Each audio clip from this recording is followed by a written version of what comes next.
Okay, I was chatting with one of my students about scale familiarity and decided between us that the good thing to do would be to focus on one particular scale. So this will take a few videos to go through because this is quite a big topic on the guitar, getting how do you get familiar enough with one particular scale so that you can improvise fluently with it, because that's the goal. So I'm going to take a B flat Lydian dominant mode, and if you don't know what that is, it's easy enough to find out. It's the fourth mode of F melodic minor, but in the jazz context where we'll play it the same way, descending as well as ascending, because we're using it to play on a particular chord change.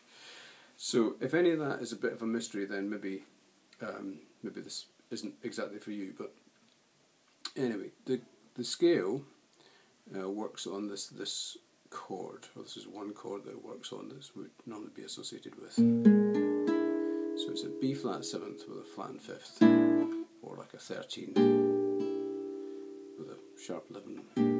Same thing, same difference. So the thing to do is to get familiar with the scale in different ways, and the first way is like the kind of borrowed from the classical guitar approach, is literally just to be able to play the scale in position. So B flat, and you can see how it's physically familiar to a major scale, but it's kind of turned round. So instead of in a major scale, instead of 2 4 1 2 4 1 3 4, it's 2 4 1 3 4 1 2 4. So it's not that we're completely reinventing the wheel here, but it's kind of it's different enough. The interesting thing comes in the second octave, where we have to kind of accommodate the A flat and how you do that. Now I do that with a stretch fingering. I just kind of stretch back, so I'm still kind of thinking in position, but I stretch my first finger back. I can similarly stretch my first finger forward, and that kind of means I'm still basically in position, but kind of moving fingers as needs must. So here's the scale over 2 octaves.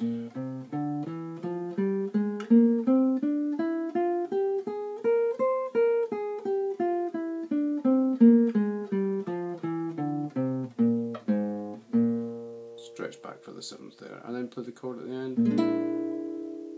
Okay. Now, as you probably already know, if you're looking at this video, we can just continue that process and move to another place on the instrument, play the scale there. So play the same scale with the same root, B flat,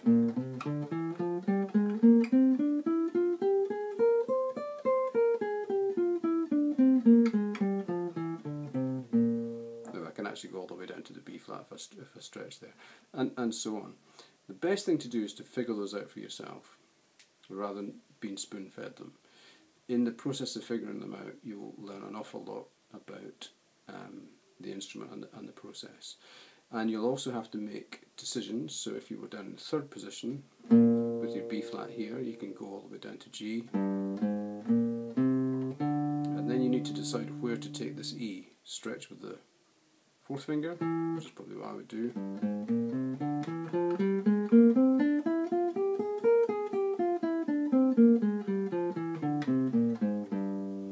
Or you can stretch with the 2nd finger and the 4th finger.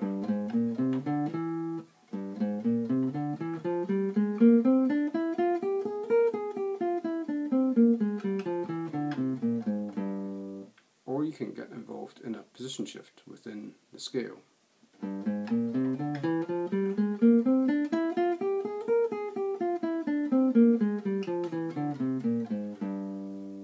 And those are kind of decisions that you need to make, or permutations, possibilities that you need to be made aware of. So this is a lot of work, just getting kind of 5 shapes so that you've kind of like the modes of the mode, if you like, so you get all those together. So that's step 1. Have a go at that, and then we'll pick up with another video.